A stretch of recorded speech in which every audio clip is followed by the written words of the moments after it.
Bismillah. Assalamualaikum warahmatullahi wabarakatuh.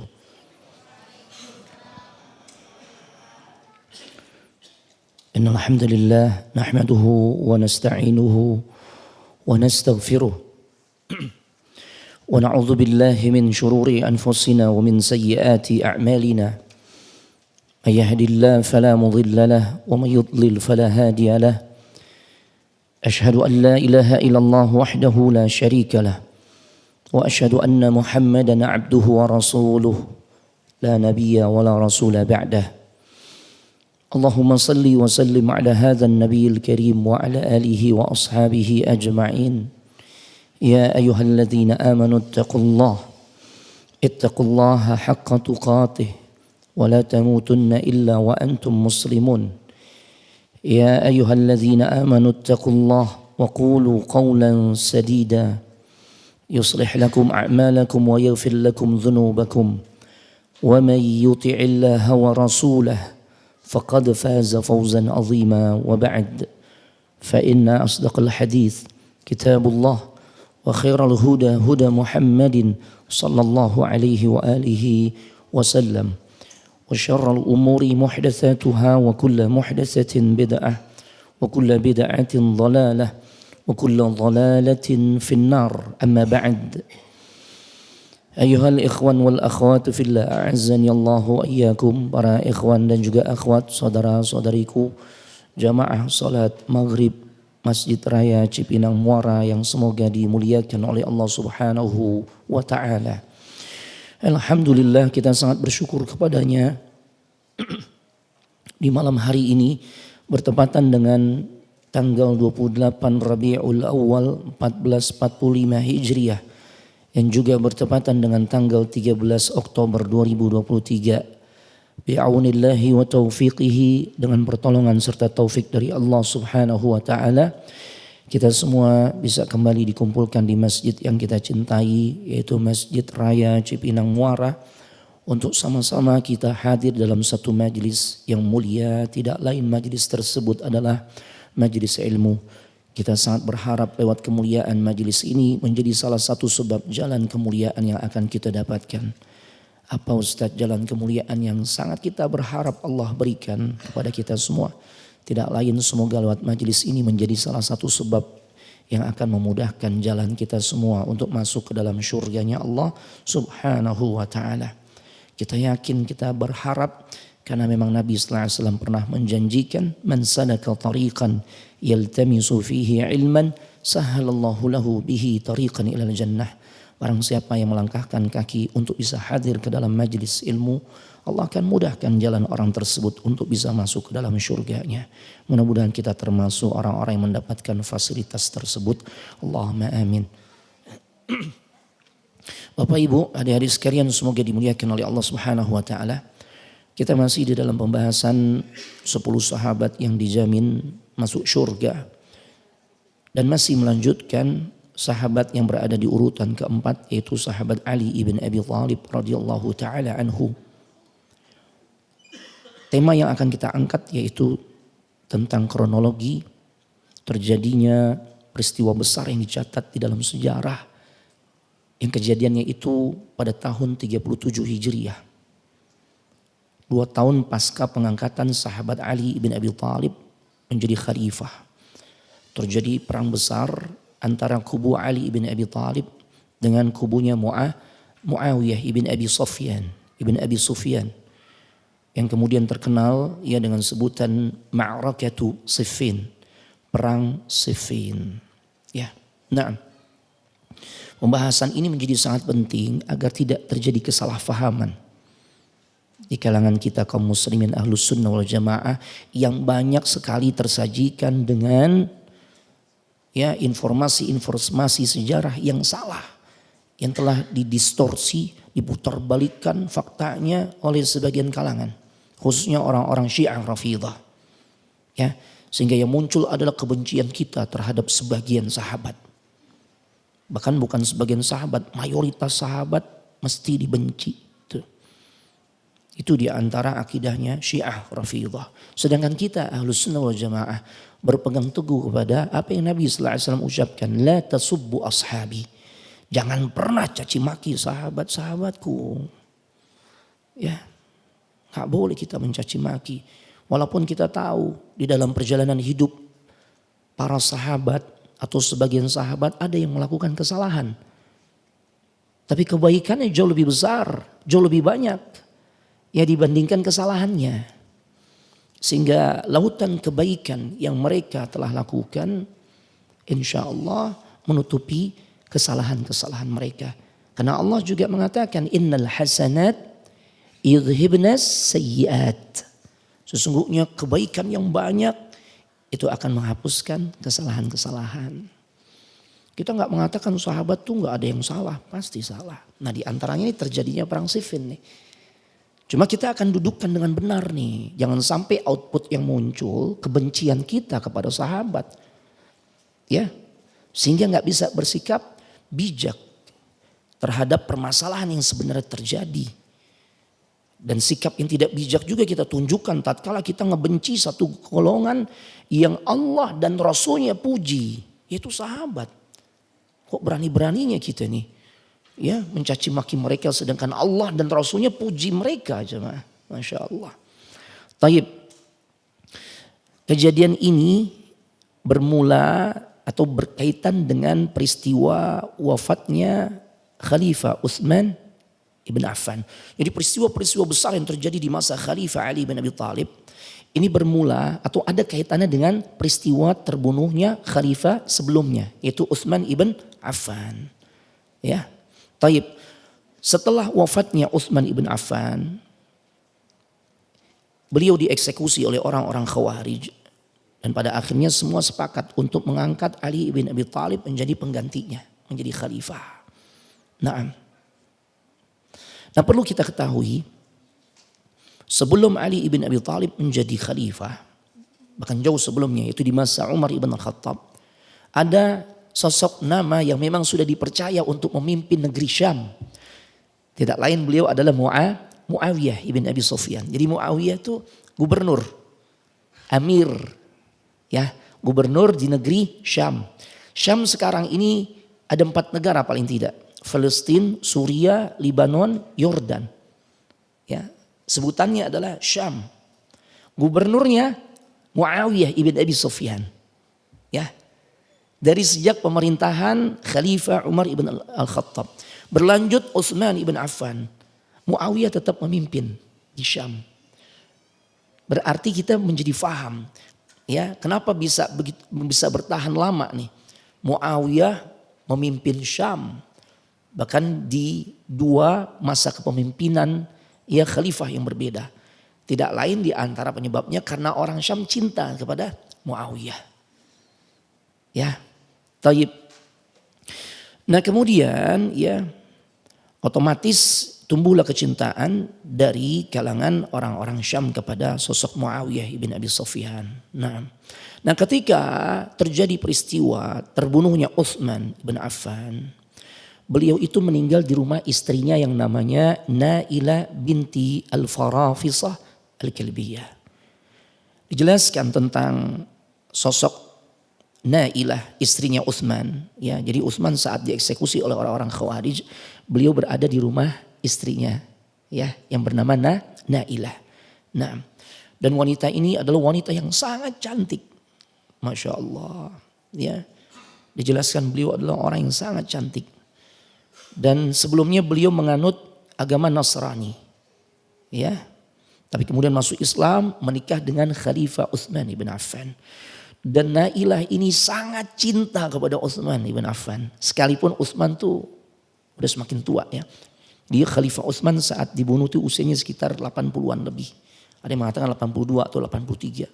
Masya Allah. Jadi kita faham nih. Dasar cinta itu tidak mesti ya melihat fisik. Ya. Nah, dasar seseorang tumbuh cinta kepada pasangan hidupnya tidak hanya sebatas karena fisik. Ini terbukti nih. Nailah. Anak akan sampaikan nanti antum akan mengetahui bagaimana betapa dalamnya cinta Nailah kepada Utsman ibn Affan. Kalau anak sekarang bilang nih cinta mati nih. Cintanya baru kelar seiring ya ajal yang memisahkan dirinya. Atau bukan hanya itu. Sampai Nailah mati maka matilah cinta dia kepada Hilanglah cinta dia kepada Utsman bin Affan. Masya Allah. Ya. Dan cintanya Nailah pun dibuktikan tatkala lama tuh rumahnya beliau dikepung oleh orang-orang Khawarij yang jumlahnya 3.000 sampai 4.000-an orang. Ya Allah. Dan Nailah sudah menyadari, sudah mulai membaca nih ada gelagat nggak baik nanti pada suaminya nih. Ya, perlakuan orang-orang yang mengepung rumahnya, ya dia baca, ya dia prediksikan ini akan berakhir nggak baik untuk suaminya. Dan itu terbukti. Tatkala banyak dari kalangan mereka mulai berani masuk ke dalam rumahnya Nailah. Dan saat itu ya Nailah menunjukkan cintanya kepada Utsman ibn Affan. Tatkala beliau membuka jilbabnya atau khimarnya. Sehingga tersingkaplah rambutnya. Terurailah rambutnya. Apa tujuannya? Dia berharap dengan dia membuka aurat bagian kepalanya. Orang-orang Khawarij yang memang terdengar informasinya. Di kalangan mereka tuh banyak orang-orang saleh. Orang-orang saleh dalam artian mereka tuh rajin ibadah. Masa sih orang rajin ibadah nih yang nggak memperhatikan adab-adab terhadap wanita yang bukan mahramnya yang tatkala kelihatan auratnya. Itu ini luar biasa nih. Saking cintanya sama Utsman. Karena beliau udah membaca nih ini bakal bahaya nih untuk suaminya nih. Dibuka. Tapi Utsman katakan jangan kau lakukan itu wahai istriku. Ya. Jangan kau lakukan hal itu. Kenapa? Karena sesungguhnya yang mereka inginkan jauh lebih besar dibandingkan apa yang kau perkirakan. Keinginan mereka adalah membunuh aku. Dengan kata lain, engkau lakukan hal tersebut, engkau buka auratmu, rambutmu terurai, tujuannya untuk mencegah mereka agar balik lagi itu keluar rumah itu karena sungkan gitu kan. Enggak ngefek bagi mereka. Karena tujuan besar mereka adalah membunuh diriku. Dan benar jemaah. Tatkala sudah masuk rumah, ya diawali tatkala seseorang yang akan membunuh Khalifah Utsman menghunuskan pedangnya, maka ditangkis oleh Nailah. Ya, jadi sebelum Utsman ibn Affan juga pada akhirnya menangkis pedang dari para eksekutor dengan tangannya sampai kemudian tangan beliau putus. Diawali Nailah dulu jemaah. Ya, sampai jari-jarinya banyak yang putus. Ya Allah. Yang sampai berujung pada ya pembunuhan terhadap sang suami. Ya Allah. Nah, dalam kondisi seperti itu dirundung kesedihan yang mendalam ya. Nailah melihat suaminya meninggal dengan cara dibunuh secara sadis di hadapannya, di depan matanya. Ya, sehingga pada akhirnya tatkala suaminya telah meninggal, Utsman ibn Affan telah wafat, berlumuran darah. Maka Nailah pun membuka gamis yang dipakai oleh sang suami yang saat itu tentu keadaannya berlumuran darah. Dan kemudian dengan sisa tangannya yang jari-jarinya masih lengkap, beliau menuliskan surat yang dimana surat itu ditujukan kepada Amirul Syam, yaitu Muawiyah ibn Abi Sufyan. Ya, di surat tersebut dilengkapi juga dengan potongan jari. Jadi dimasukkan ke dalam kantong surat tersebut, dimasukkan juga jari-jari beliau yang putus. Ya, berikut juga baju gamis milik Khalifah Utsman, sang suami yang berlumuran darah. Dan diisi surat tersebut beliau mengatakan, ya gantungkan gamis Khalifah Utsman di depan masjid agar kaum muslimin, orang-orang Syam khususnya yang cinta kepadamu dan tentu sangat cinta kepada Khalifah Utsman mengetahui pemimpinnya dibunuh secara zalim.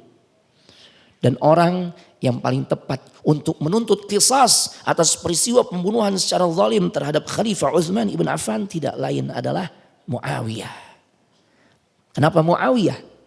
Karena Muawiyah masih memiliki hubungan kekerabatan.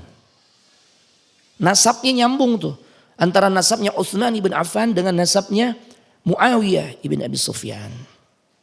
Ya. Muawiyah bapaknya siapa? Abu Sufyan. Bapaknya Abu Sufyan ibn Al-Harb. Bapaknya lagi di atasnya lagi yaitu Umayyah. Nah, nyambung di Umayyah nih. Utsman juga ada jalur kakeknya itu yang namanya Umayyah. Ketemu di situ. Ya. Artinya keduanya sama-sama berasal dari kalangan Bani Umayyah. Otomatis Muawiyah ibn Abi Sufyan punya hak untuk menuntut qisas. Artinya orang yang dipilih oleh Nailah ya untuk dia harapkan ya dia berharap orang ini yang akan menuntut balas, menuntut qisas terhadap kematian suaminya ini adalah orang yang tepat. Karena secara hukum syar'i dibenarkan. Di dalam Al-Quran surah Al-Isra ayat 33 ya Allah subhanahu wa ta'ala berfirman وَلَا تَقْتُلُوا النَّفْسَ الَّتِي حَرَّمَ اللَّهُ إِلَّا بِالْحَقِّ dan janganlah kalian membunuh jiwa yang diharamkan Allah untuk membunuhnya. وَمَنْ قُتِلَ مَظْلُومًا ya maaf وَلَا تَقْتُلُوا النَّفْسَ الَّتِي حَرَّمَ اللَّهُ إِلَّا بِالْحَقِّ dan janganlah kalian membunuh ya jiwa yang diharamkan Allah untuk membunuhnya kecuali dengan alasan yang benar. Karena memang dibenarkan dalam Islam ya boleh menumpahkan darah kaum muslimin atau sebagian kaum muslimin jika dengan alasan yang benar. Misalnya dia melakukan perbuatan zina dan dia kategorinya sudah menikah.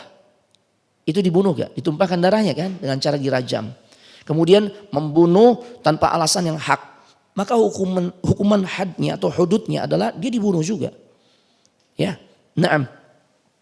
Kecuali dengan alasan yang hak maka dibenarkan. Nah, kata Allah wa man qutila madluman dan barang siapa yang dibunuh secara zalim, Khalifah Utsman dibunuh secara zalim. Ya. Maka kata Allah faqad ja'alna li walihi sultana. Maka sesungguhnya kami telah beri kuasa kepada ahli warisnya. Kepada walinya. Kepada kerabatnya. Muawiyah kerabatnya Utsman bin Affan. Dia punya kuasa untuk menuntut qisas. Punya dalil gak Muawiyah? Ya, tatkala dia dikirimi surat seperti itu, dia kemudian bersikap ya untuk menuntut pembunuh Utsman agar dikisas. Ada dalilnya kuat. Ya, Masya Allah. Karena dia adalah orang pertama yang dianggap paling berhak untuk menuntut ya qisas atas tertumpahnya darah Utsman ibn Affan. Masya Allah. Nah, Bapak Ibu jamaah sekalian semoga dimuliakan oleh Allah Subhanahu wa taala ya. Ini Anda jelaskan juga bagaimana cintanya luar biasa Nailah. Sampai-sampai dikisahkan Anda agak loncat ke depan ketika pada akhirnya ya Muawiyah setelah fase beberapa tahun berjalan, Muawiyah akhirnya kan jadi pemimpin juga tuh. Jadi khalifah juga. Ketika putranya Ali bin Abi Thalib yaitu Al-Hasan ibn Ali menyerahkan kepemimpinan. Ya, demi persatuan kaum muslimin. Makanya sampai-sampai tahun tersebut dikenal dengan istilah Amul Jamaah. Tahun persatuan. Ya, otomatis yang naik siapa? Muawiyah. Di saat Muawiyah jadi khalifah, ternyata dia datang kepada Nailah untuk melamar dirinya. Masya Allah. Yang lamar siapa? Presiden.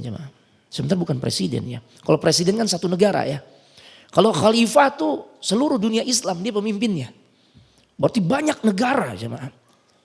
Ya, tadi Amir aja yang disebut gubernur Syam itu udah 4 negara tuh. Masya Allah.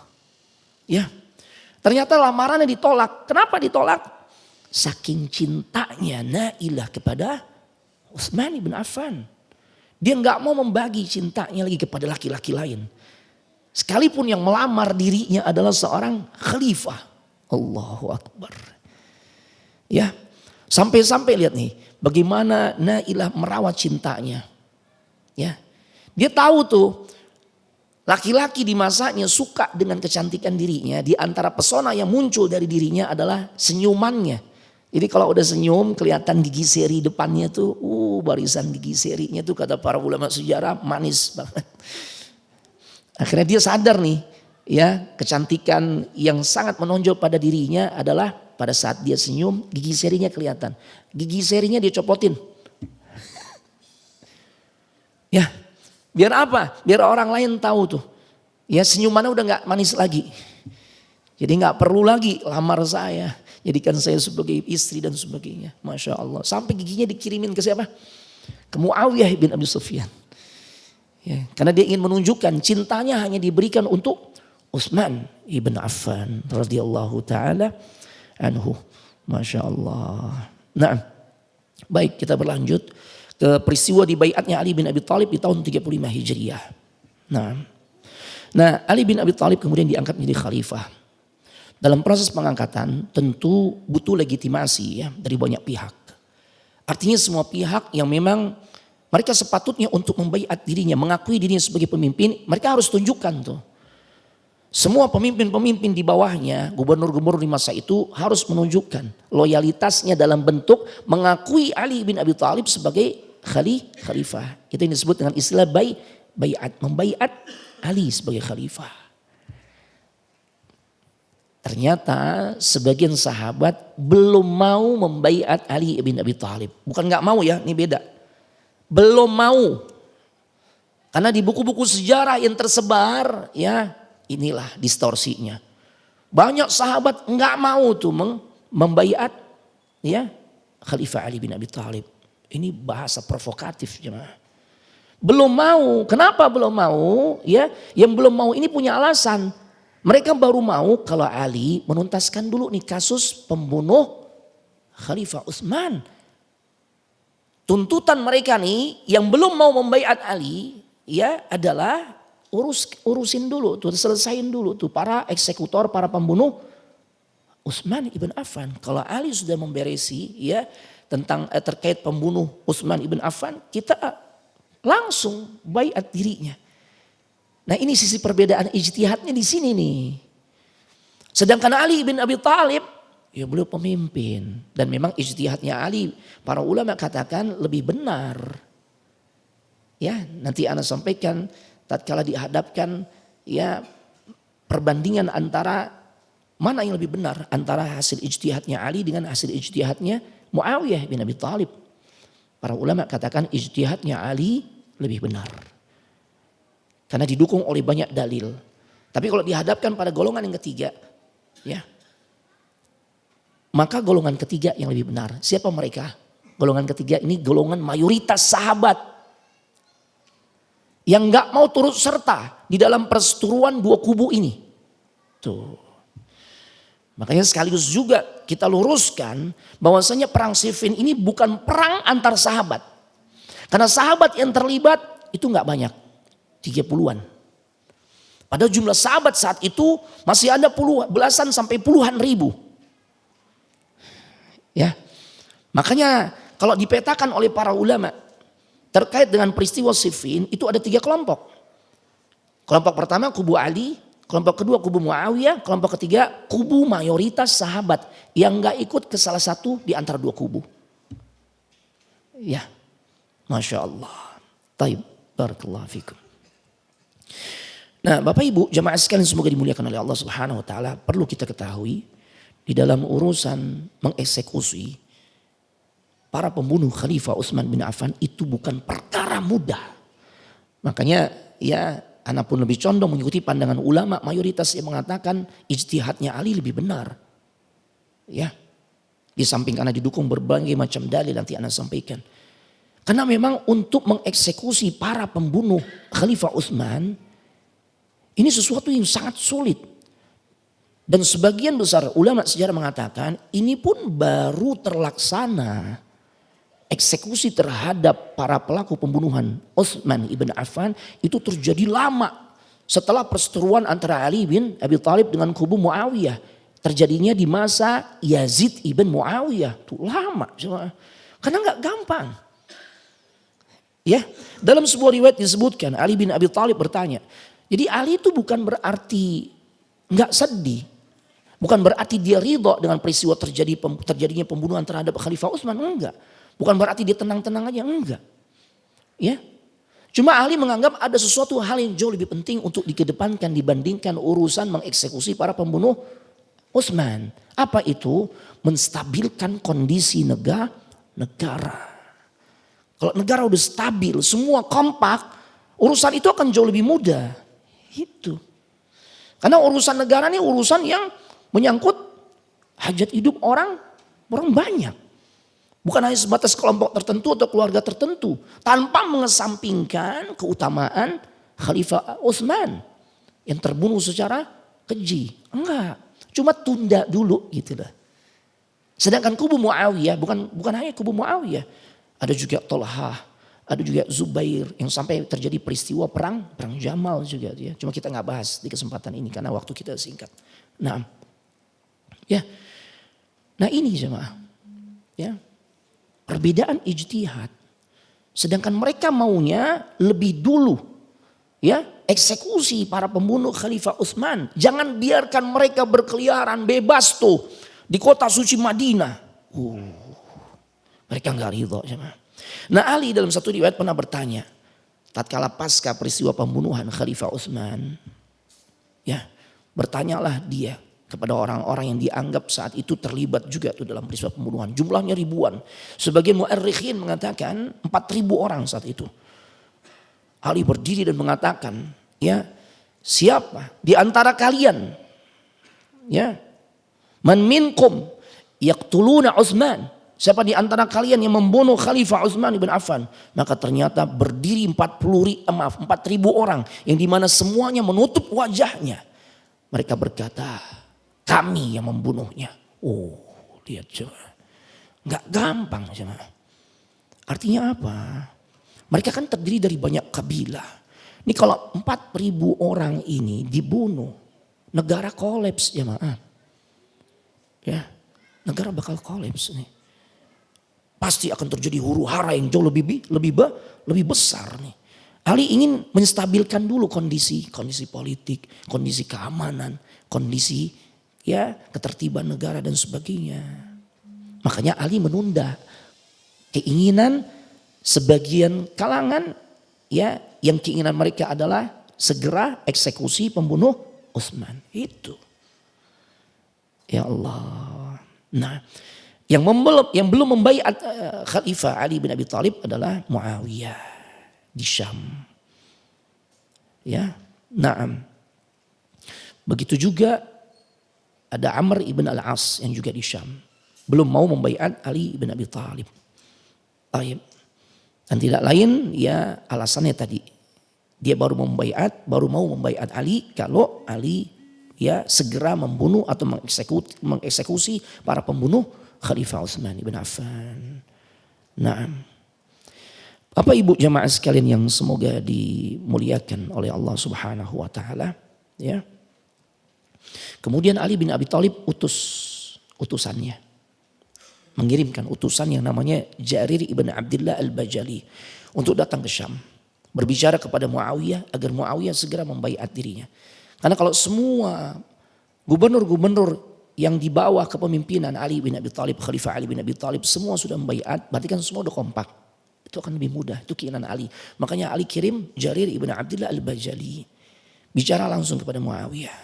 Nah, taib. Karena kalau Muawiyah mau membaiat otomatis. Rakyat Syam juga akan ikut membaiat Ali. Ya, baru nanti kita bicarakan masalah penangkapan dan eksekusi pembunuh Utsman. Ya, nah itu ijtihad dari Ali. Ya karena kan ini wahyu udah terputus nih. Kalau masih turun wahyu simple. Turun ayat selesai. Semua sahabat pasti nurut. Ini kan bicaranya ijtihad. Dan dua kubu ini memang punya kapasitas untuk berijtihad. Ya. Khalifah Ali beliau alim.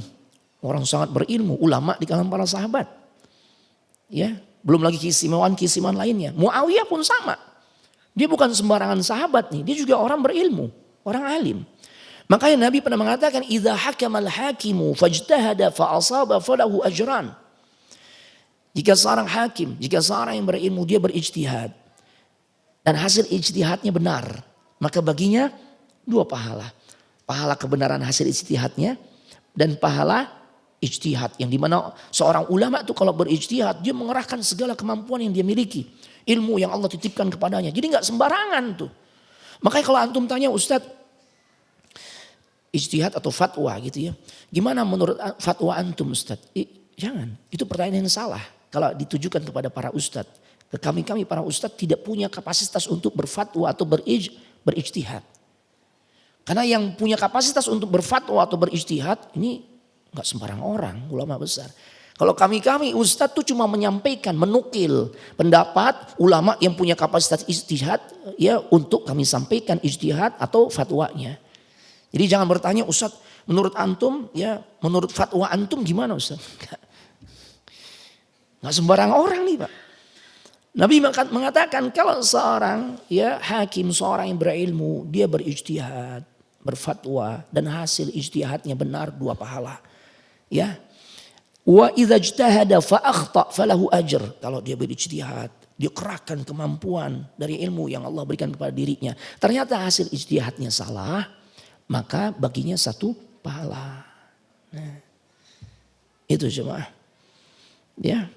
Dan ini enggak ada wahyu dan enggak ada wahyu nih. Wahyu terputus, makanya terjadilah konflik ini karena perbedaan ijtihad. Ali ingin bersatu dulu semuanya, kompak, membaiat dirinya, ya. Sementara Muawiyah enggak. Dia enggak ridho. Ya. Baju Utsman tuh yang masih digantung di Masjid Syam. Ya, masih terlihat betapa pedihnya perasaan kaum muslimin. Ya. Melihat kondisi yang seperti itu, pemimpinnya pernah dibunuh secara zalim. Dan tidak ada penuntasan atas kasus tersebut. Nah ini versinya siapa? Muawiyah. Itu cuma. Nah akhirnya Muawiyah menyampaikan kepada Jarir ibn Abdillah al-Bajali. Sampaikan kepada Ali bin Abi Thalib. Dia belum mau menyebut Khalifah Ali. Ya, sampaikan kepada Ali bin Abi Thalib. Kami akan membaiat beliau dengan syarat Ali bunuh semua pembunuh Utsman.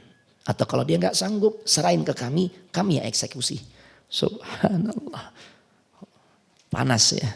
Udah panas ya, Masya Allah. Artinya apa? Muawiyah belum mau untuk membaiat Ali. Akhirnya dikirim lagi utusan berikutnya. Abu Muhsin al-Khawlani datang kepada Muawiyah. Dan ucapannya lebih tegas. Wahai Muawiyah. Ya. Apa kamu ingin menyelisihi Ali dalam urusan kekhalifahannya? Atau dengan kata lain, ente pengen ngerebut jabatan kekhalifahannya Ali. Tuh. Kenapa kok keras kepala kalau bahasa kita ini disederhanakan kayak gitu. Ya. Nah, kalau orang Betawi bilang, kenapa ente teka gitu ya.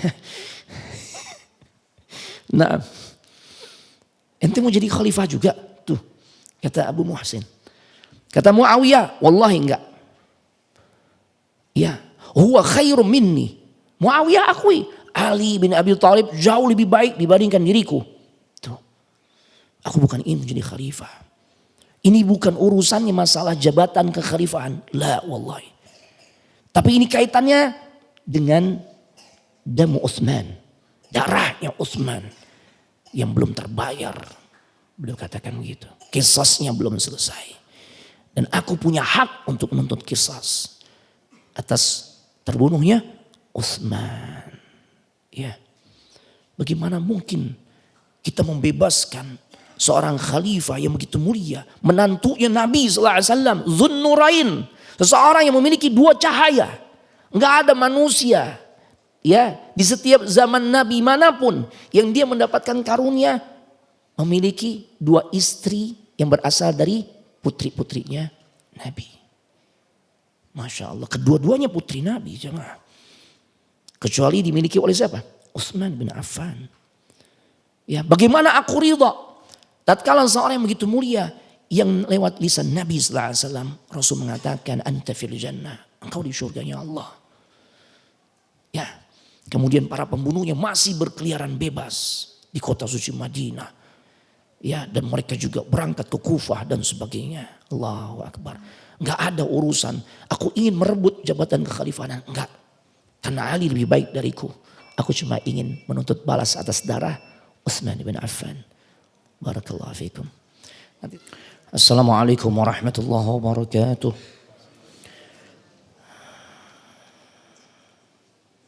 Bismillah walhamdulillah wassalatu wassalamu ala Rasulillah wa ala alihi wa ashabihi wa man tabi'ahu wa mawalah. La haula wa la quwwata illa billah, amma ba'd. Bapak Ibu, adik-adik sekalian semoga dimuliakan oleh Allah Subhanahu wa taala. Baik, kita lanjutkan kajian kita ya. Jadi ketika Abu Muslim Al-Khawlani datang sebagai utusan dari Khalifah Ali bin Abi Thalib untuk menemui Muawiyah. Ternyata Muawiyah pun belum mau untuk membaiat Khalifah Ali bin Abi Thalib. Ya, dan dia tegaskan dia masih menunda untuk mengangkat atau membaiat Ali sebagai khalifah. Karena memang beliau memiliki dasar, ya bukan dalam urusan karena beliau ingin jabatan khalifah tersebut, bukan. Nah, namun demikian para ulama mengatakan ya bahwasanya Ali ibn Abi Thalib juga memang berada di atas kebenaran. Jadi masing-masing memang memiliki ya dasar atau memiliki dalil. Ya. Nah, oleh karenanya Bapak Ibu jamaah sekalian yang semoga dimuliakan oleh Allah Subhanahu wa taala, akhirnya Ali ibn Abi Thalib pun mengirimkan pasukan untuk bergerak menuju negeri Syam, berangkat dari Irak, dari Kufah. Ya. Jumlah pasukan yang dibawa oleh sahabat Ali bin Abi Thalib ada beberapa versi. Sebagian ulama katakan dia membawa sekitar 100.000 pasukan. Masya Allah. Ya. Sebagian ulama lagi mengatakan 150.000. Ini jumlah di masa sekarang ini sejumlah itu banyak jemaah. Di saat kita sekarang manusia begitu banyak ya. Mengumpulkan orang sebanyak itu ya, sebanyak 100 atau 150.000 itu banyak jemaah. Apalagi di masa lalu yang manusianya masih sedikit. Ya.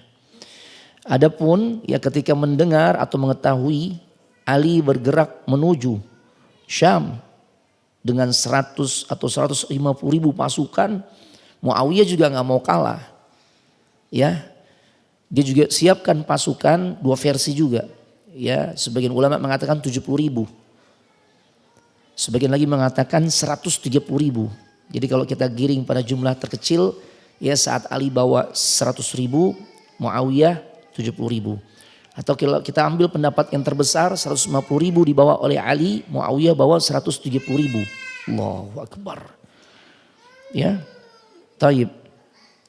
Muawiyah berdiri di hadapan jamaahnya. Dan dia mengatakan sesungguhnya Ali telah bangkit untuk menyerang kita. Maka kita juga harus keluar. Udah makin panas jemaah. Ini jemaah. Jadi kalau udah ya kumpulan massa tuh berkumpul dari dua kubu. Maka potensi terjadinya peperangan besar gak? Besar. Itu dia kenapa tuh para ulama ya banyak yang mengharamkan muzaharah. Demonstrasi. Karena kalau udah mengumpulkan massa itu. Kalau massa sudah berkumpul berhadapan dengan kubu yang berseberangan, maka terjadilah apa yang terjadi. Siapapun udah gak bisa ngebendung. Bayangkan di antara dua kubu pasukan besar ini orang-orang terbaik nih. Apalagi zaman sekarang. Yang jelas-jelas kepentingannya bukan untuk kepentingan umat. Bukan. Ya. Jarang sekali jemaah.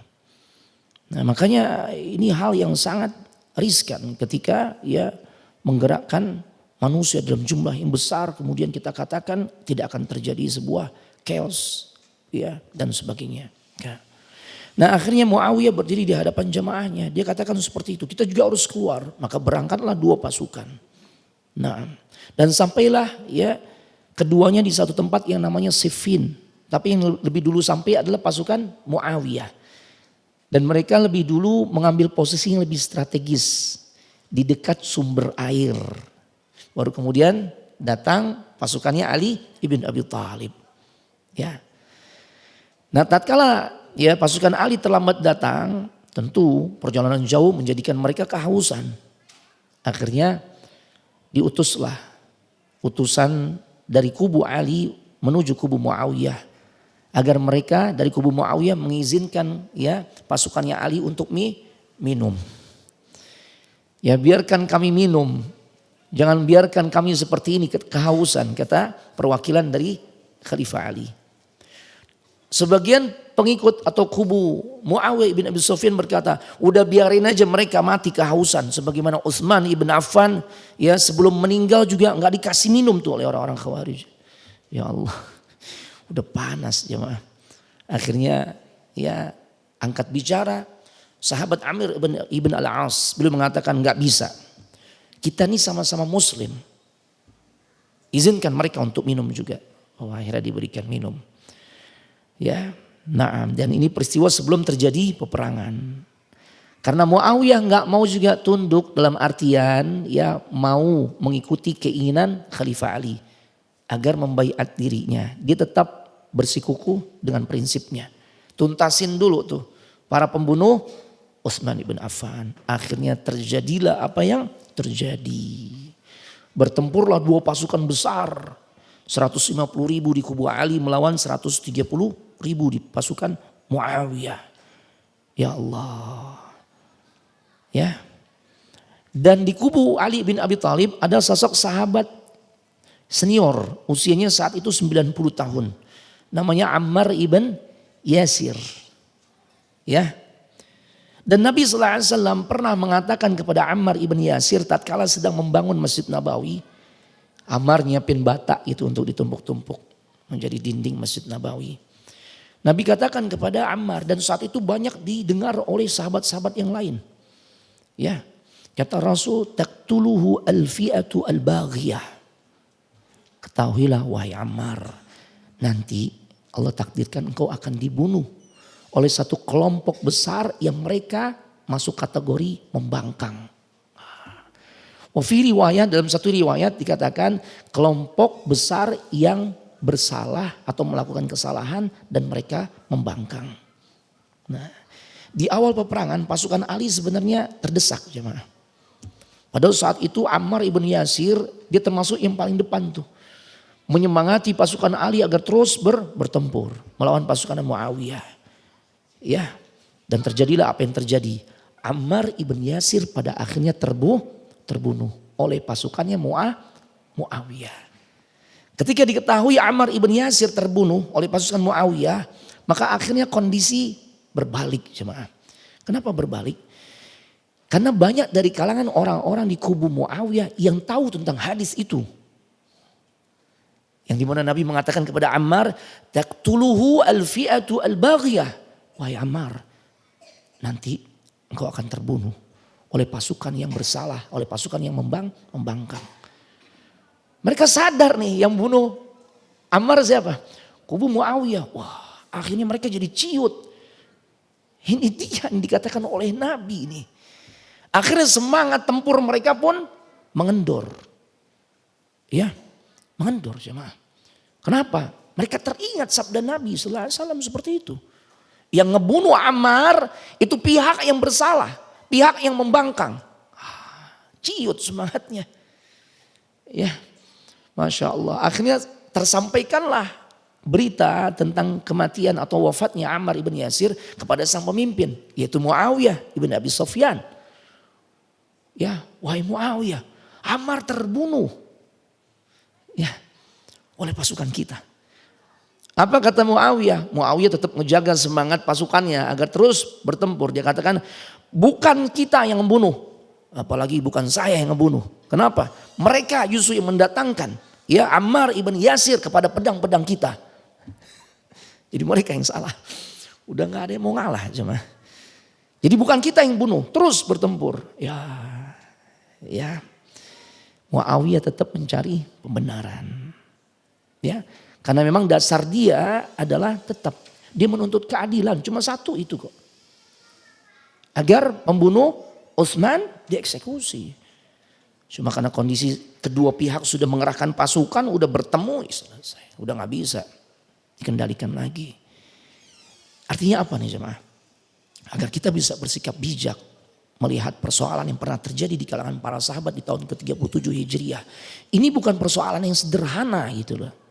Bahkan sampai memunculkan tuduhan-tuduhan keji. Muawiyah itu haus kekuasaan dan sebagainya. Makanya Muawiyah kan dikafirkan oleh orang-orang Syiah Rafidhah kan. Syiah Rafidhah tidak mengakui Muawiyah sebagai seorang sahabat. Padahal kalau kita baca sejarah selanjutnya. Ketika Al-Hasan ibn Ali menyerahkan kekhalifahan kepada Muawiyah ibn Abi Sufyan. Muawiyah memimpin kaum muslimin. Dengan kepemimpinan yang penuh dengan keadilan. Islam semakin tersebar luas. Apa namanya kalau bukan itu merupakan bentuk kebaikan. Lautan kebaikan. Yang dia lakukan jemaah. Walaupun tentu ada catatan dari amalnya di mana dia telah juga melakukan kesalahan. Tapi kembali kepada tadi Allah mengatakan innal hasanat yudhibnas sayyiat. Sesungguhnya kebaikan yang banyak itu akan menghapuskan kesalahan-kesalahan. Ya, ini jemaah. Jadi jangan termakan oleh sejarah yang telah diputarbalikkan yang mengatakan Muawiyah kafir. Karena dia menentang Ali bin Abi Thalib. Bahkan Ali nanti di akhir pertemuan, Ali nggak mengkafirkan Muawiyah. Jemaah. Ya, ini ilmu dari mana mereka itu? Na'udzubillah. Nah, dalam satu hadis Rasulullah SAW pernah bersabda, La taqumus sa'ah. Dan ini memang takdir yang Allah telah tentukan jemaah. La taqumus sa'ah hatta taqtatila fi'ataini 'azimatain. Enggak akan terjadi hari kiamat sampai nanti akan terjadi pertempuran besar ya dari dua pasukan besar. Yakunu bainahuma ya yang dimana mereka atau keduanya seruannya itu sama. Yakunu bainahuma maktalatun 'azimatun da'watuhuma wahidah. Pertempuran besar ini di antara dua kelompok besar itu kedua-duanya seruannya sama yaitu di atas kebenaran. Iya coba aja. Ali karena ingin menstabilkan kondisi negara, stabilitas negara, keamanan negara. Itu urusan besar. Apalagi beliau adalah khalifah. Ya.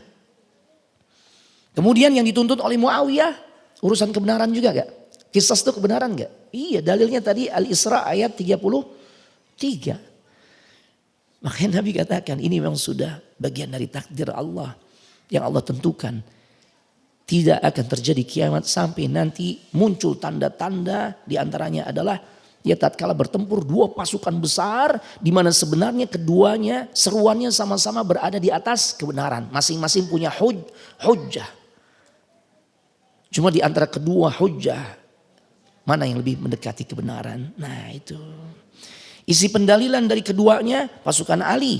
Ya, pertama Ali dikatakan atau kubunya Ali itu lebih benar. Karena memang ada Ammar ibn Yasir di kubunya Ali. Dan Nabi mengatakan tadi hadisnya sudah Anda sampaikan. Ya, bahwasanya nanti engkau akan dibunuh oleh kelompok yang bersalah atau membangkang. Ya, ini dasar para ulama mengatakan ijtihadnya Ali atau kubunya Ali lebih benar dibandingkan kubunya Muawiyah. Ya. Dan Ali bukan berarti enggak mau mengqisas tapi hanya sifatnya menunda. Nah, kemudian kalau kita kaitkan dengan hadis tadi kedua-duanya berada di atas kebenaran atau menyerukan kebenaran. Muawiyah juga sama, dia menyerukan kebenaran. Mereka punya dalil tatkala menuntut qisas bagi pembunuh Utsman. Al-Isra ayat 33. Kemudian kenapa Muawiyah kok kekeh banget? Ya karena Muawiyah adalah walinya. Orang yang memiliki hak menuntut qisas. Ya. Nah, keadaan semakin kacau tatkala tersebar isu, nah, berita hoax. Makanya hoax hati-hati coba dengan berita-berita hoax. Apalagi sekarang kita dimanjakan dengan berita hoax lewat medsos. Maka jangan terlalu sibuk dengan medsos. Sibuk aja belajar, ngaji dan sebagainya. Agar kita tercerahkan. Karena kalau medsos semua gak jelas. Mayoritas. Anak ngisi juga di Kominfo. Orang-orang di sana bilang, memang Ustadz. Itu info yang tersebar di medsos. Itu 70%-an itu adalah berita tidak benar. Banyak rekayasa ya mah. Artinya kalau kita lebih sibuk atau berkutat di media sosial, kita lebih sibuk dengan kedustaan ya mah. Hati-hati ya mah. Dan itu pula yang kemudian memperkeruh situasi ya yang terjadi di masa itu. Tersebar hoax, berita nggak benar.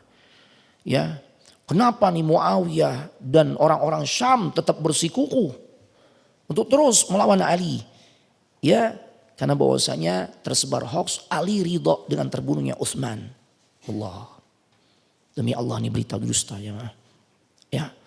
Kemudian Ali enggak mau menangkapi para pembunuh Utsman.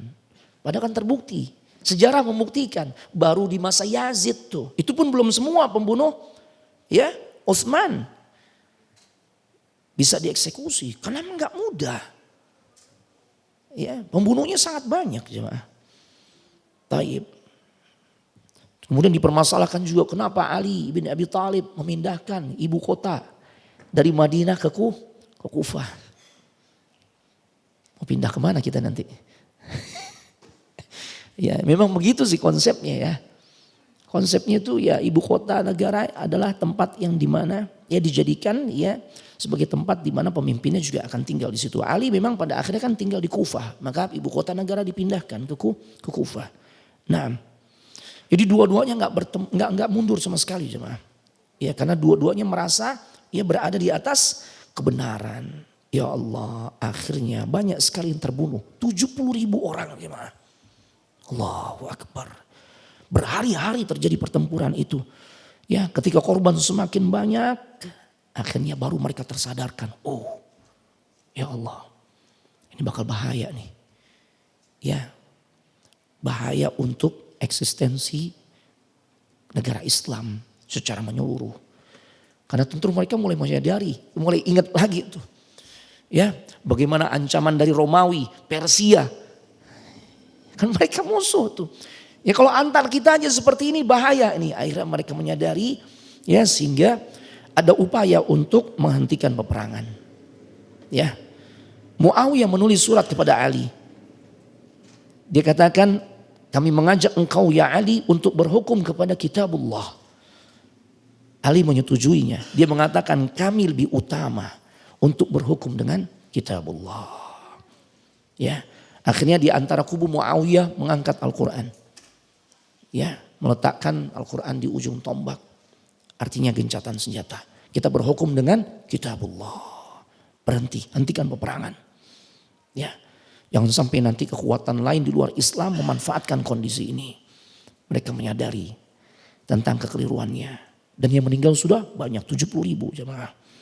Nah, akhirnya disepakatilah.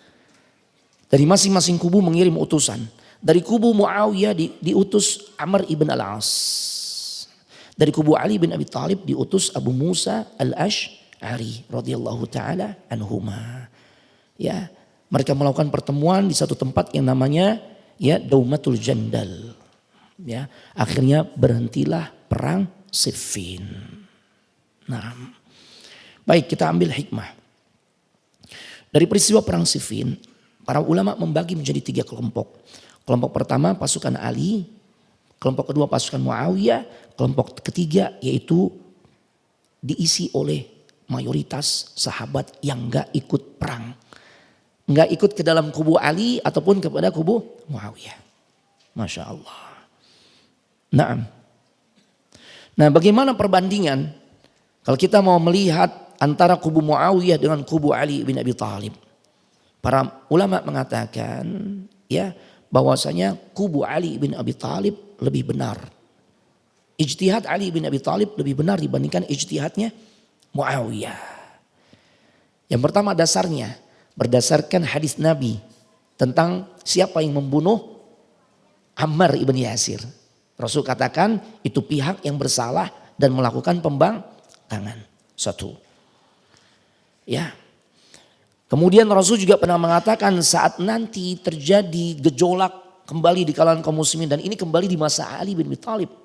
Dimunculkan oleh orang-orang Khawarij di wilayah yang namanya Harurah insyaallah bulan depan. Sekaligus juga dengan peristiwa terbunuhnya Khalifah Ali. Ya insyaallah saya sampaikan. Siapa yang menumpas kelompok Khawarij sampai ke akar-akarnya? Kubunya siapa? Ali bin Abi Thalib. Dan Nabi mengatakan Khawarij nanti akan diperangi oleh kelompok yang lebih utama. Kelompok yang mendekati kebenaran di antara 2 kelompok yang ada. Tuh. Maksudnya kelompok siapa? Ali kan yang menumpas Ali bin Abi Thalib.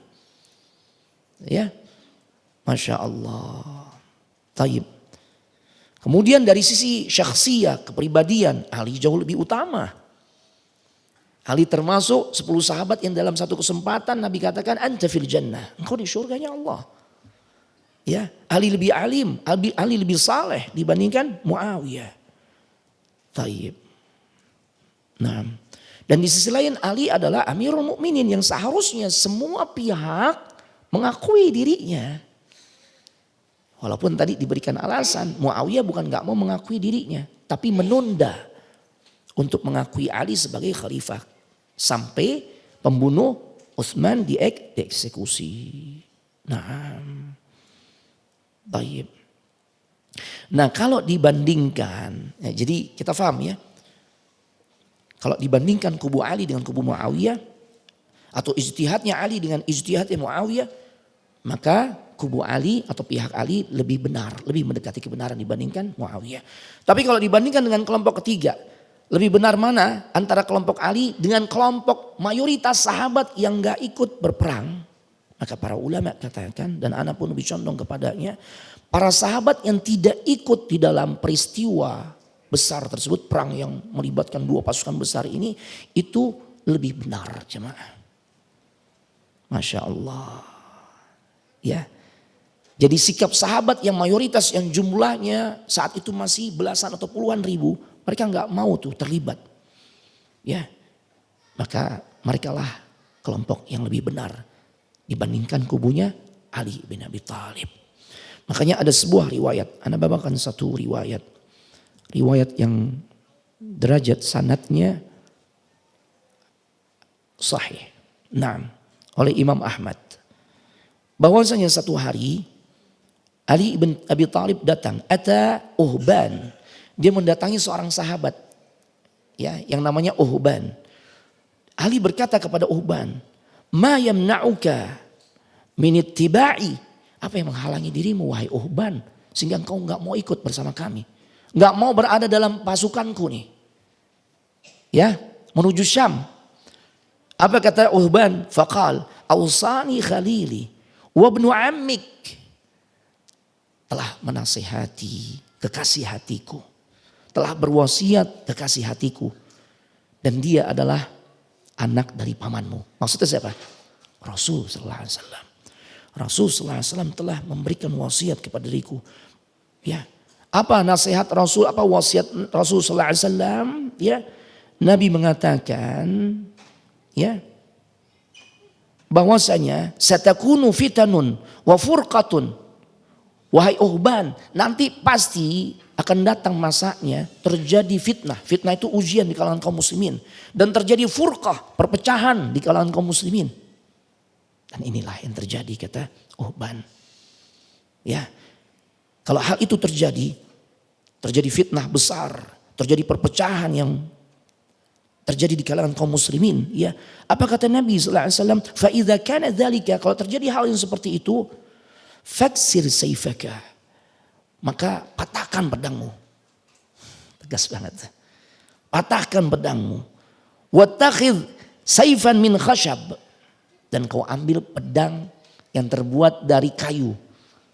Ya itu cuma simbol aja itulah. Enggak usah ikut-ikutan. Di antara ya dua pasukan yang mereka berperang. Kalau terjadi fitnah, fitnah itu ujian ya. Ujian besar di kalangan kaum muslimin. Kalau terjadi seperti itu, perpecahan terjadi dan sudah tampak, patahkan pedangmu. Ambil pedang dari kayu aja. Artinya sudah, jangan turut campur. Ya, jangan ikut serta di antara dua kubu yang berselisih. Oh, Masya Allah. Itu coba. Jadi kalau kita melihat ada situasi banyak orang bergerak sudah. Ya, maka kita di rumah coba. Itu lebih baik. Ya, makanya para ulama katakan ya, kalau dibandingkan antara kubunya Ali dengan kubu mayoritas sahabat yang enggak ikut berperang, maka kubu mayoritas sahabat itu lebih benar. Ya. Karena terbukti jemaah. Di dalam Islam tuh, Islam cinta perdamaian. Ya. Makanya lihat Nabi mengapresiasi cucunya tuh yang bernama Al Hasan ibn Ali. Ya, makanya tatkala ada isyarat kubunya Ali itu memang ijtihadnya lebih benar, tidak dikatakan benar tapi lebih mendekati kebenaran. Karena sebenarnya ada sikap yang sangat diharapkan yang lebih baik dari itu. Sikap yang seperti apa? Yang ditunjukkan oleh cucunya Nabi atau anaknya Ali bin Abi Thalib. Ya, Tatkala Nabi berkata, hada sayyidun.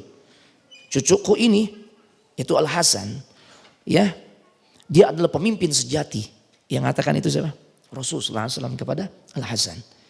Wa inni arju an yuslihallahu bihi baina fi'ataini min ummati. Aywa fi riwayah, ya baina fi'ataini minal muslimina azimatain. Aku sangat berharap lewat dirinya lah nanti dia akan mendamaikan dua kubu besar yang berselisih. Tuh. Dan ternyata benar kan? Ali wafat, ya, kembali terbunuh oleh orang-orang Khawarij.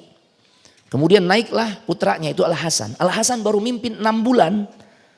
Potensi terjadinya perang lagi itu besar. Akhirnya dengan legowo dia serahkan jabatan kekhalifahannya kepada Muawiyah.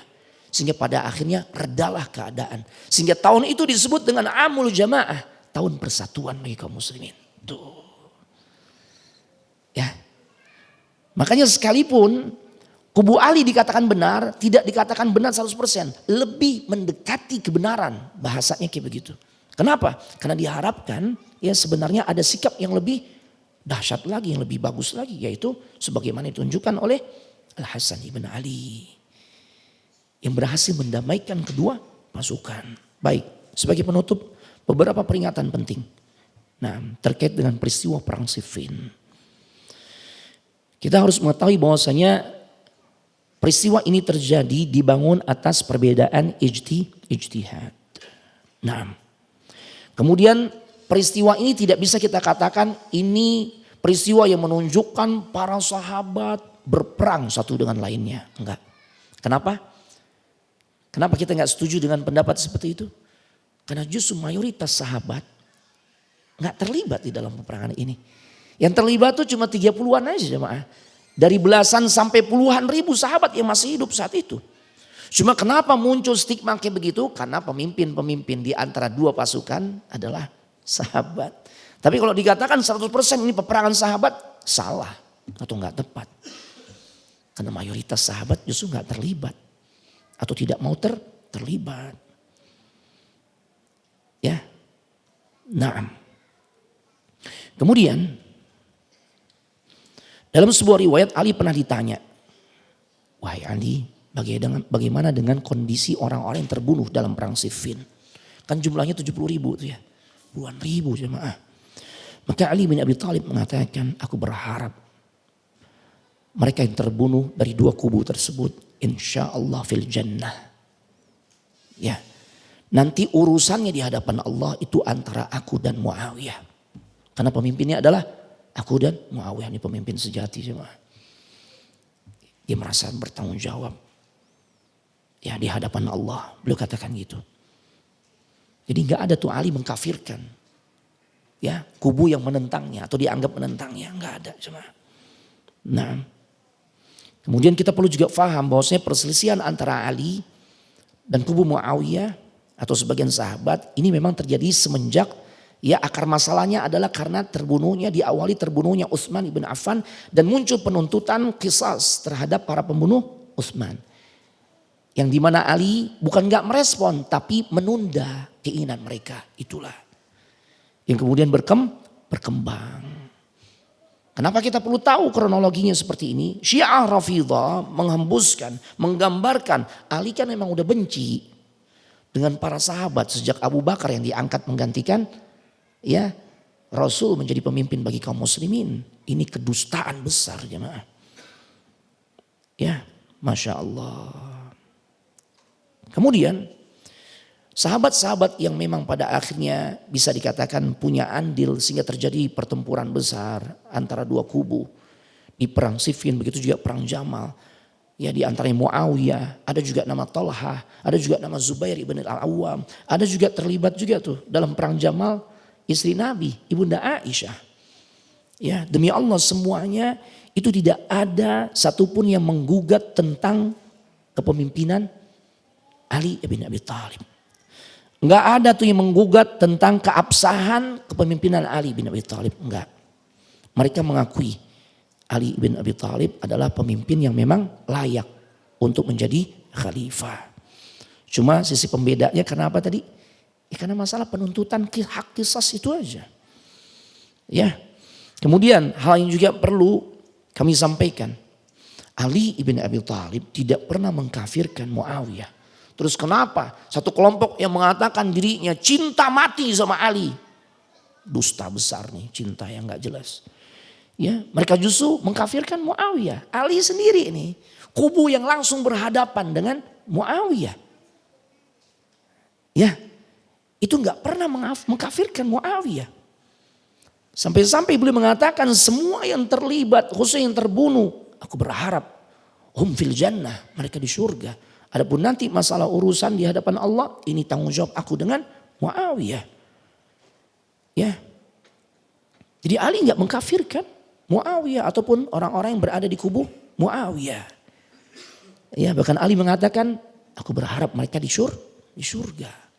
Jangankan kubu Muawiyah, jemaah, kubu Khawarij yang pada akhirnya menjadi eksekutor juga tuh terhadap dirinya, yang ngebunuh Ali juga nanti pada akhirnya Khawarij. Itu nggak dikafirkan oleh Ali. Ali ketika ditanya setelah menumpas gerakan orang Khawarij, banyak mengatakan, humul kafirun, apakah mereka termasuk orang kafir? Ali jawab, la. Ya. Humul munafiqun, kalau gitu jangan-jangan mereka munafik nih orang-orang Khawarij. Wahai Khalifah Ali, apa kata Ali? Enggak juga. Karena orang munafik itu malas ibadah. Orang munafik itu malas ibadah. Sedangkan Khawarij, ya, mereka tuh luar biasa ibadahnya. Sampai-sampai banyak sahabat yang minder melihat cara beribadahnya orang-orang Khawarij. Kebanyakan mereka penghafal Quran. Kalau Qiyamul Lail itu, waduh, begitu panjang. Sampai kalau udah tiba waktu pagi, kelihatan wajah-wajah mereka yang pucat. Kenapa? Karena di malamnya mereka banyak begadang. Tuh. Kalau dikatakan mereka munafik, nggak pantas juga mereka munafik. Tapi mereka memang membangkang. Mereka melakukan dosa besar pembangkangan. Tapi enggak pantas untuk disebut munafik. Ali enggak mengatakan seperti itu. Lantas kenapa sekarang sebagian orang mengkafirkan Muawiyah? Sebagian kelompok tidak lain mereka adalah orang-orang Syiah Rafidhah. Ya, aneh nih. Kalau bahasa anak aneh bin Bahlul. Ya, tatkala orang-orang Syiah mengkafirkan Ali, ya dengan sebab alasannya karena mereka memerangi Ali. Sementara mereka mengatakan imam mereka yang kedua adalah Al-Hasan. Padahal sadar gak mereka? Al-Hasan saja menyerahkan kepemimpinan itu kepada siapa? Muawiyah. Ya, kalau Muawiyah kafir, untuk apa Al-Hasan, imam mereka yang mereka yakini imam keduanya itu? Ya, dan kita Ahlus Sunnah sangat mencintai cucu Nabi Al-Hasan dan semua keluarga Nabi. Ya, memberikan kepemimpinan kepada Muawiyah kalau memang Muawiyah itu kafir. Aneh ya. Iya, karena memang Syiah bukan dari Islam, jemaah. Ya, ini berasal dari bentukan orang Yahudi bernama Abdullah ibn Saba. Ya. Nah, kemudian kesimpulannya adalah yang berikutnya, kubu Ali dapat 2 pahala. Pahala ijtihad dan pahala kebenaran dari hasil ijtihadnya. Kubu Muawiyah dapat 1 pahala. Ya, karena bagaimanapun keputusan yang mereka buat itu berdasarkan ijtihad, bukan berdasarkan keinginan pribadi dan sebagainya, enggak. Nah, taib.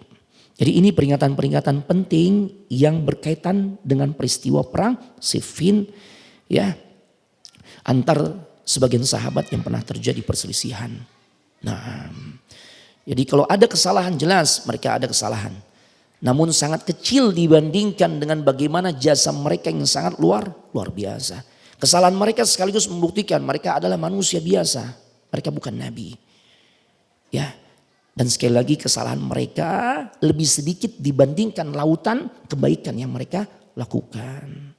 Tetap koridor kita Ahlus Sunnah, ya, adalah sabda Nabi sallallahu alaihi wasallam, la tasubbu ashabi. Jangan kalian caci maki atau mencela para sahabatku. Jadi ini semua adalah takdir Allah. Ya, yang maksum hanyalah Nabi sallallahu alaihi wasallam. Barakallahu fikum. Indakum soal? Ada pertanyaan, silakan. Kalau ada pertanyaan. Kalau enggak ada kita pulang. Ada? Nah, ya ada. Tutup dengan doa kafaratul majlis.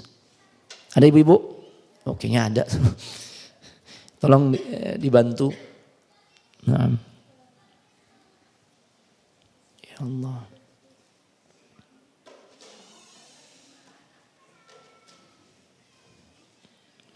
Masya Allah. Jazakallah khair. Ya amin.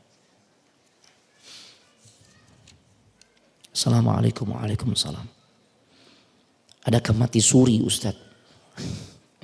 Wallahu ta'ala a'la wa a'lam. Dalam terminologi Islam tuh nggak ada istilah mati suri. Kalau mati ya mati. Mati itu dikatakan mati tatkala terpisahnya roh dari jasad. Ya.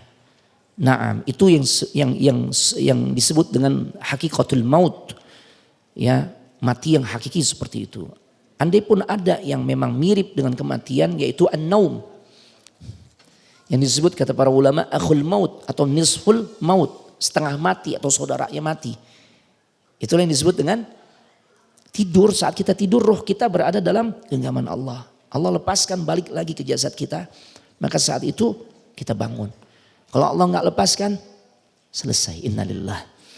Nah, tapi kalau mati suri yang sering disampaikan, diceritakan belakangan ini, atau ya beberapa waktu yang lalu atau beberapa lama kita sering dengar istilah mati suri. Wallahu a'lam. Mungkin ini istilah yang hanya ada di Indonesia ya. Tapi kalau dalam istilah syariat, ana belum pernah menemukan istilah mati suri. Ya, yang kemudian menceritakan orang-orang yang pernah merasakannya tuh, wah, ana udah berada di alam yang berbeda. Gitu ya.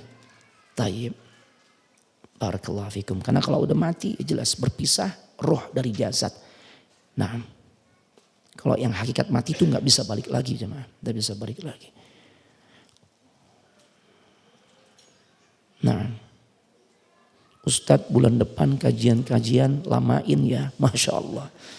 Ya, karena alhamdulillah bisa menambah kecintaan kami kepada Nabi Muhammad. Alhamdulillah. Nah, ya kita terikat waktu juga ya. Di samping anak juga udah capek dari pagi gitu. Taib, Masya Allah. Barakallahu fikum. Assalamualaikum waalaikumsalam. Siapa saja Nabi yang diangkat ke langit? Apakah ada selain Nabi Isa alaihissalam? Allah Ta'ala alam, yang anda ketahui adalah Nabi Isa alaihissalam. Ya, siapa saja sahabat yang tidak ikut di dalam kubu Ali dan Muawiyah, mayoritas.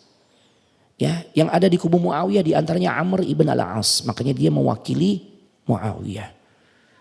Ya, tapi sahabat-sahabat besar itu berada di kubu yang ketiga, nggak ikut di antara dua kubu yang ada. Nah, ya, taib. Kemudian terjadinya perang Jamal disebabkan oleh, ini ceritanya memang panjang juga ya. Kalau perang Jamal intinya terjadi karena provokasi dari di antaranya para pembunuh Utsman ibn Affan. Ya, memang saat itu udah mulai panas tuh. Ali bawa pasukan, Tolhah bergerak dari ya Mekah menuju Syam dengan pasukan yang juga banyak. Udah gitu mengikut sertakan Ummul Mukminin lagi, Ibunda Aisyah. Ya, kenapa dikatakan perang Jamal? Karena saat itu ya Ibunda Aisyah dibujuk untuk ikut. Anda kan ibu untuk kami. Diharapkan dengan kehadiran ibu tuh suasana jadi cair gitu. Cuma masalahnya ini dikumpulkan banyak orang. Makanya Nabi bilang tadi dari awal, kalau dua kubu yang berseberangan, yang punya pandangan yang berbeda, masing-masing membawa ya jumlah manusia yang banyak, yang besar, itu potensi terjadinya konflik sangat besar juga. Tujuannya bukan untuk berperang, bukan juga untuk menunjukkan pembangkangan terhadap Khalifah Ali, enggak. Cuma ya itu dia, tidak lain sama untuk menuntut qisas ya terhadap pembunuh Utsman ibn Affan. Tapi kemudian ketika dua kubu ini, kubu Ali dengan pasukannya dengan kubu Talha, Az-Zubair dan Ibunda Aisyah dengan pasukan yang juga ikut bersamanya, sudah tahu masalah yang terjadi itu bukan berarti ya Talha itu untuk membangkang. Akhirnya kan udah reda tuh. Tapi pada akhirnya muncul provokator. Dan para ulama katakan itu juga muncul dari karangan para pembunuh Utsman. Yang mereka mulai ketar-ketir. Wah ini kalau ini kondisinya aman-aman aja nih bakal masalah nih kita nih.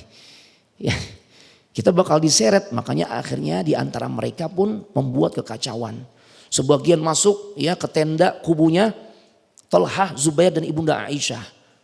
ya nyaru atau nyamar jadi penyusup. Ya, dengan membakar sebagian tenda-tenda dari pasukan Tolha dan Zubair. Begitu juga sebaliknya. Sehingga otomatis saat itu kedua kubu mengira, wah ternyata mereka mau nyerang nih. Akhirnya terjadilah apa yang terjadi. Ya, itu sebabnya karena itu ya. Ya, secara singkat seperti itu jemaah.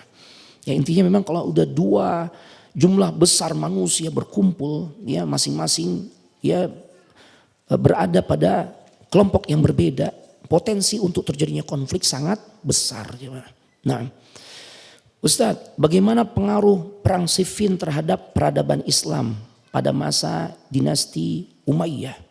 Nah, akhirnya kedua kubu menyadari tentang ya apa yang telah mereka lakukan.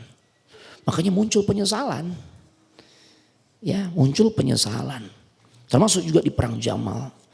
Ya, sampai-sampai Ali menangis luar biasa tatkala melihat jasadnya Tolha. Ya Allah. Nah, menyesali dan kemudian memperbaiki kesalahannya. Dalam bentuk apa? Ya, berkontribusi terhadap kaum muslimin. Makanya tatkala Muawiyah ibn Abi Sufyan memimpin kaum muslimin, kekuasaannya semakin luas, semakin jaya. Ini apa namanya kalau bukan menunjukkan Muawiyah juga punya banyak kebaikan, punya jasa besar terhadap Islam atau terhadap kaum muslimin. Ya, Masya Allah. Jadi orang-orang hebat di masa lalu sekalipun mereka tuh memang jelas karena manusia biasa pernah melakukan kesalahan. Tapi mereka segera membayar kesalahannya.